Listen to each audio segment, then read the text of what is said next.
About 15 years ago, I was a major informant in the largest insider trading investigation of a generation. So I always say you don't volunteer to cooperate with the FBI. You do have to be charged with insider trading, which I was. And I never had any plans to share this story until the FBI invited me to speak about it. So just a very long story short, I started working in the hedge fund industry at a college in the early 2000s, covering tech stocks. And I became aware in the mid 2000s that people in my industry were trading stocks on inside information. So there's a term you'll be familiar with, normalization of deviance.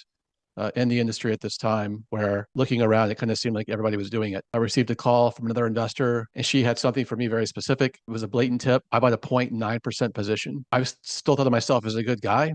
There's this idea of moral licensing where I'm a faithful husband. I go to church. I do all these good things in life. I make thousands of trades. I'll just make this one trade. It's really meaningless. It's immaterial. It's so small. It would happen three more times. 0.9% positions. I'd place the trades. My boss looking the other way. And he's my mentor. He's not asking me questions. This goes on. At the end of 2007, there was four trades. The firm made $1 million. We managed $100 million for clients. So that added 1% of performance. Of the $1 million, my personal take at 29 years old, price of my career was $46,000. And then a few months later, my life was totally upended.